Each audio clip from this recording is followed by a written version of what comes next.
भी हमारे भाई साहब ये कह रहे थे कि जो मुसलमान भाइयों को सुविधा मिल रही है बंद कर देना चाहिए। यह हिंदुस्तान है, यहाँ धर्म की राजनीति नहीं होती है, यहाँ सबको साथ लेकर चलना पड़ता है, सबका साथ सबका विकास होता है, ऐसे नहीं होता है। आज के बंद करवा देंगे, आज की हैसियत नहीं है भाइयों का बंद करवा देंगे, यही आपको बंद नहीं करवा के दिखाएंगे, आपको हम नहीं ये पक्ष में है। ठीक है, सिर्फ समझिए और देखिए। और वो कहावत है ना, कभी कभी आदमी ऐसा एक दृश्य होता है, खाली देख करके आप मजे लीजिए। तो वर्तमान स्थिति भाजपा की स्थिति यही है कि भाजपा खुद नहीं समझ पा रही हम कर क्या रहे हैं, हो क्या रहा, होगा क्या। जिस तरीके से लोग कहते थे बुलडोजर बाबा, आज इनको समझना चाहिए। आज जो उत्तर प्रदेश की यह दुर्दशा हुई है और इतनी सीटें गिरी हैं, अयोध्या जैसे पावन धरती पे यह लोग चुनाव हारे हैं, तो उसका सिर्फ देन है बुलडोजर। मोहन भागवत जी अभी 2 साल से चुप्पी साधे हुए थे, तब ये नहीं कह रहे थे कि जो है मणिपुर जल रहा है। आज उनको मणिपुर की याद आ रही है। क्या बीजेपी और आरएसएस में सब कुछ ठीक नहीं चल रहा है? क्योंकि बीते दिनों जब मोहन भागवत 6 दिन के प्रवास पे गोरखपुर आए थे और उस दौरान मुख्यमंत्री योगी आदित्यनाथ गोरखपुर में मौजूद थे और इसके बाद भी दोनों लोगों की मुलाकात नहीं हुई। ये पहला मौका था। इसके पहले जब मुख्यमंत्री योगी आदित्यनाथ सांसद थे, तब भी जब मोहन भागवत गोरखपुर में शिरकत किया करते थे तो उनसे मुलाकात जरूर किया करते थे। मुख्यमंत्री बने उसके बाद भी जब मोहन भागवत गोरखपुर में शिरकत किए तो उनसे मुलाकात हुई, लेकिन ये पहला मौका था। और पूरे आम चुनाव, लोकसभा चुनाव में आपने देखा होगा कि जिस तरीके से आरएसएस को भारतीय जनता पार्टी की मदद करनी चाहिए थी, उस लिहाज से मदद नहीं देखा गया। व्यक्तिगत तौर पे जिस नेताओं की आरएसएस के नेताओं से पकड़ थी, वो जरूर उनके साथ प्रचार के लिए गए, लेकिन व्यक्तिगत तौर पे या फिर ये कहें कि पूरे प्रचारिक तंत्र का उपयोग आरएसएस ने भारतीय जनता पार्टी के लिए नहीं किया। ऐसे में कुछ लोग हैं, जरा इनसे समझ लेते हैं किस तरीके से देख रहे हैं आरएसएस और बीजेपी के इस अनबन को, और साथ में ये कि मुख्यमंत्री के शहर में मुलाकात दोनों नेताओं की एक शहर में रहने के बाद भी नहीं हुई। देखिए, सबसे पहले तो श्रेष्ठ भारत के सभी दर्शकों को मेरा नमस्कार है। मैं शिवेंद्र पांडे, प्रदेश प्रवक्ता युवजन सभा समाजवादी पार्टी। ये चूंकि बीजेपी का आंतरिक मामला है, तो सवाल ये है कि ये पहला प्रश्न बीजेपी से ही किसी से होता तो मुझे अच्छा लगता। बीजेपी का ये आंतरिक मामला है, उनकी क्या साठ गांठ नहीं, लेकिन एक चीज आप बहुत प्रत्यक्ष रूप से चुनाव के परिणाम के स्वरूप देख चुके हैं कि जो जनमत मिला है वो एक हंग असेंबली है, यानी समावेशी सरकारों को मिला के, समावेशी राजनेताओं की विचारधाराओं को मिला के चलने वाली सरकार है, पूर्ण बहुमत की सरकार नहीं है। तो मेरा ऐसा मानना है कि कहीं इन चीजों को लेकर और आंतरिक तौर पर बीजेपी ने अपना पर्टिकुलर संसदीय दल का बैठक किया या नहीं किया, इस सवाल पर भी लेके उनका एक आंतरिक विषय है। अब ये क्या करते हैं भाई, वो बड़े राजनीतिक लोग हैं, तो जो निर्णय होगा वो उनका होगा। चलिए, हम आपके पास आएंगे, लेकिन भारतीय जनता पार्टी के ये बताइए किस तरीके से देख रहे हैं भारतीय जनता पार्टी और आरएसएस की इस अनबन को? क्या वो दौर फिर से आने वाला है जब 1980 के दशक में आरएसएस ने कांग्रेस का साथ दिया था? अनिल, मैं आपको आश्वस्त कर दूं कि न उत्तर प्रदेश के मुख्यमंत्री जी से आरएसएस दूर है और न आरएसएस से दूर मुख्यमंत्री जी हैं।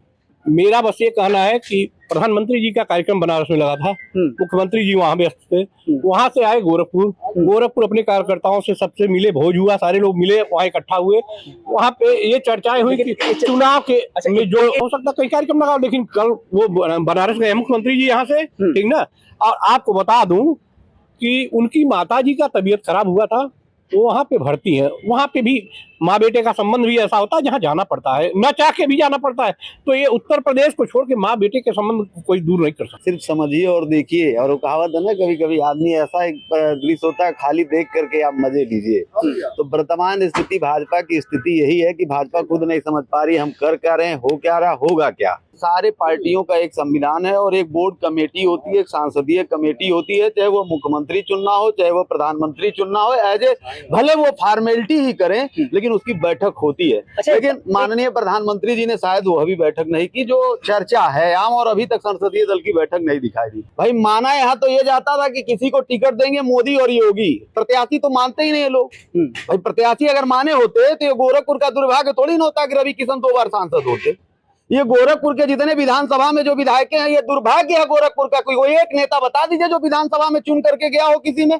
सारे लोग उद्योगपति, व्यापारी, अपराधी, यही तो सब बीजेपी में आज वर्तमान में विधायक और सांसद हो रहे हैं। और यह एक दल की बात नहीं है, मैं एक दल की बात नहीं कर रहा हूं, मैं ये सभी दलों की स्थिति वर्तमान में यह बता रहा हूं कि जो वर्तमान स्थितियां बन रही हैं वो यह बन गई। और दूसरी चीज, आप सिंबल की राजनीति करने लगे।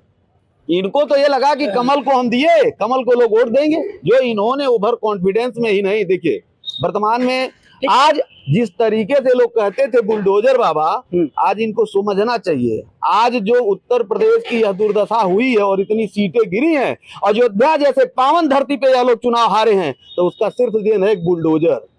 आप समझिए, ये हिंदू धर्म की बात करते हैं, आप हिंदू धर्म की बात करते हैं। हिंदू धर्म में दो चीज जघन्य अपराध माना जाता है, एक बेगुनाह आदमी की हत्या करना और एक घर उजाड़ना। घर का मतलब समझते हैं आप? घर एक भावनाओं का घर होता है, जिसको ये क्या समझेंगे जिनके पास घर ही नहीं है, मंदिर कब्जा करके बैठे हैं और मंदिरों से जानते हैं और चंदों पे बल पे जीते हैं। क्या जानेंगे ये दर्द, क्या जानेंगे कि लोगों का जब घर उजड़ता है तो उसके क्या दर्द होते हैं। आज ये 1100 घर तोड़े जा रहे हैं लखनऊ में। आप क्या सवाल की बात कर रहे हैं? आप इन पे करते हैं, लेकिन आप कहीं पर्यावरण पे नहीं करते हैं। आज 43 डिग्री आज टेम्परेचर चल रहा है, आप इस पे बात नहीं करते हैं। आप बात करिए, आप बात करिए, नहीं आप बात करिए। आप 4 लाइन पे इतने पेड़ कटे, ये पौधारोपण का काम करते हैं। इनके आरएसएस में पर्यावरण संघ बनता है। कहाँ है आरएसएस, कहाँ है पर्यावरण संघ? इतने पेड़ कट गए, आज 43 डिग्री टेम्परेचर है, इस पे कोई बात नहीं करता, आपका मीडिया कोई बात नहीं करता, इस पे कोई डिबेट नहीं होता। आज इन्होंने 4 लाइन बनाया। पहले सड़कें बनती थी, सड़क अगर 20 फीट बनती थी तो 40% जमीन एक्वायर होता था, 10 फीट इधर 10 फीट इधर पेड़ लगते थे। आज क्या है, 4 लाइन इन्होंने बनाया। इनके प्लान में कहीं है पेड़? वर्तमान स्थिति में लाखों करोड़ों पेड़ कट गए, एक नहीं लगाए। किए क्या?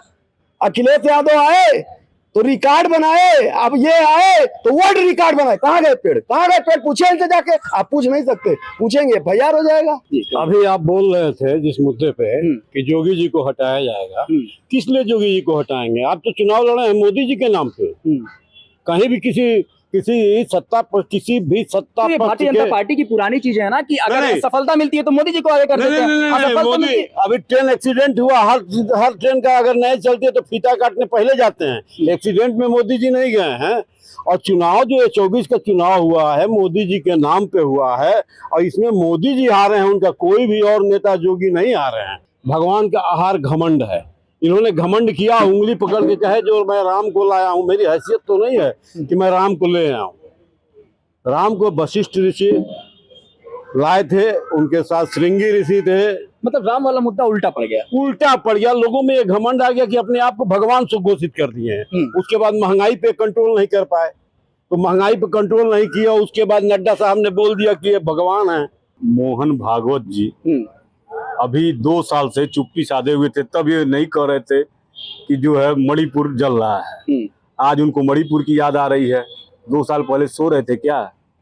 2 साल पहले नहीं इनकी सरकार थी, 2 साल पहले सो रहे थे, आज मणिपुर दिख रहा है। आखिर ऐसा क्या हो गया कि आज मणिपुर याद आ रहा है? आरएसएस और बीजेपी के अनबन को किस तरीके से देखें? जब 2 बड़े भाई छोटे भाई होते थे तो क्या बोलता, थोड़ा सा कहीं उतार चढ़ाव तो लगता है। कहा भी जाता है कि उत्तर प्रदेश ही रास्ता तय करता है दिल्ली का, तो ये कहीं गुरेज नहीं है और ये अतिशयोक्ति भी नहीं है कि मैं दोबारा इस बात को कह रहा हूँ। सवाल ये था, लखनऊ से होते होते वो रास्ता कुछ दूरी तक अयोध्या आ चुका था, लेकिन इसी उत्तर प्रदेश में, इसी भारतवर्ष में तमाम ऐसे मुद्दे जिसको इंडिया गठबंधन उत्तर प्रदेश में विशेष करके जिन लोगों ने हमारी आलोचना की, उपहास उड़ाया कि 2 लड़कों की जोड़ी पुनः फ्लॉप होगी, हम लोगों के मुद्दों पे लड़े, हम लोगों की समस्याओं पे लड़े, बेरोजगारी पे हमने बात की, हमने अग्निवीर जैसी योजना को उठाया। ये अलग बात है कि राजनीति आंकड़ों का खेल होता है, और जिसके पास नंबर है वो इस समय सरकार में है। हो सकता था वो नंबर हमारे पास होते और हम सरकार में होते। राजनीति आंकड़ों का खेल, हम वो नंबर नहीं जुटा पाए। लेकिन आने वाले समय में भी इंडिया गठबंधन उत्तर प्रदेश में विशेषकर समाजवादी पार्टी और कांग्रेस मजबूती के साथ 2027 का चुनाव लड़ेगी। पूर्व सांसद जो अभी हारे हैं सलेमपुर के रविंद्र कुशवाहा जी, फिर वीडियो जारी करके कहा है कि उनको बलिया का जिलाध्यक्ष ने हराया है। ग्रामीण विकास मंत्री उत्तर प्रदेश की विजय लक्ष्मी गौतम जी ने उनका सहयोग नहीं किया, उनको हराने में भरपूर सहयोग किया है। आज से उनका वीडियो जारी हो गया है। मैं देखा वो वीडियो देखिएगा, देखे हैं ना। और हारने का तो ये महंगाई पे कंट्रोल नहीं कर रहे हैं। अगला विधानसभा ये हार रहे हैं, कांग्रेस सत्ता में आ रही है, ये कहीं दो राय नहीं है।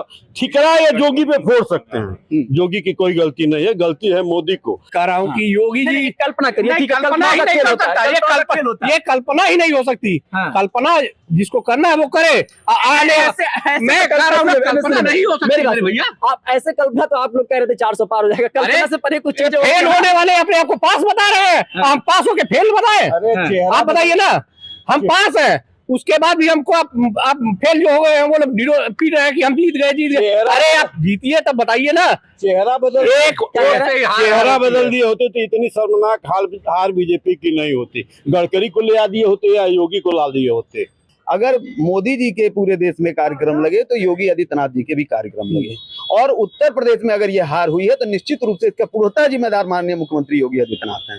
जो आदमी गुरु गोरक्षनाथ की इस क्रांतिकारी धरती पे, जो गोरखपुर का ऐतिहासिक धरती है, ये गोरखपुर का उनका गृह जनपद है, उनका ये महानगर है, जहां 5 लाख के अंतराल से वो चुनाव जीतते थे, आज उनका जो है 1 लाख के अंतराल में चुनाव वो जीत रहे हैं। ये शर्मनाक हार है, ये चुनाव जीत नहीं है, ये हार है माननीय मुख्यमंत्री जी का। जनमत की ही ताकत थी कि 2024 के चुनाव में आपने परिणाम क्या है उत्तर प्रदेश में और पूरे देश में देखा है। पुनः हम यह जो आपने सवाल पूछा है वो जनमत के हाथ में और उनके संगठन के हाथ में छोड़ते हैं। क्या कह रहे? उत्तर प्रदेश के और भारत के प्रधानमंत्री ने सबसे बड़ी गलती क्या की है मैं बता दे रहा हूँ। चुनाव जितने मुस्लिम भाइयों को आज सुविधा दी जा रही है उत्तर प्रदेश और देश में, ये सारी व्यवस्थाएं बंद कर देना चाहिए, क्योंकि ये इनको कितना आप दे देंगे इज्जत, ये आपके नहीं हो सकते, कांग्रेस और समाजवादी पार्टी के ही हो सकते हैं। तो प्रधानमंत्री चुना, इसका ये क्या मतलब? क्यों नहीं? अरे क्यों नहीं? ये सारे लेने के लिए आप हिंदुस्तान के हैं और गाने के लिए पाकिस्तान के, इसलिए ये सब बातें नहीं शोभा देती है। अभी हमारे भाई साहब ये कह रहे थे कि जो मुसलमान भाइयों को सुविधा मिल रही है बंद कर देना चाहिए। यह हिंदुस्तान है, यहाँ धर्म की राजनीति नहीं होती है, यहाँ सबको साथ लेके चलना पड़ता है, सबका साथ सबका विकास होता है, ऐसे नहीं होता है। आज के बंद करवा देंगे, आपकी हैसियत नहीं है मुसलमान भाइयों का बंद करवा देंगे आपको, हम नहीं पक्ष में हैं। ठीक है, तो यहाँ पे तमाम लोग थे, अलग अलग पक्ष रखने वाले, और अच्छी ये वार्तालाप रही और ये समझने की कोशिश हुई कि अगर आरएसएस और भाजपा में, भारतीय जनता पार्टी और आरएसएस में यानी संगठन में अगर अनबन है तो उसका क्या आने वाले दिनों में प्रभाव पड़ने वाला है। और योगी आदित्यनाथ को अगर साइडलाइन करने की बात कही जा रही है और केशव प्रसाद मौर्य को अगर लाने की बात कही जा रही है तो उसका क्या असर पड़ने वाला है वो भी निश्चित तौर पे देखने को मिल सकता है। बहरहाल बने रहे श्रेष्ठ यूपी के साथ, मैं था आपके साथ विक्की सिंह। यूपी की हर खबर देखने और उनसे अपडेट रहने के लिए हमारे चैनल श्रेष्ठ यूपी को सब्सक्राइब और लाइक करें। साथ ही बेल आइकन को दबाना ना भूलें, जिससे हमारे हर वीडियो की जानकारी आप तक पहुंचती रहे।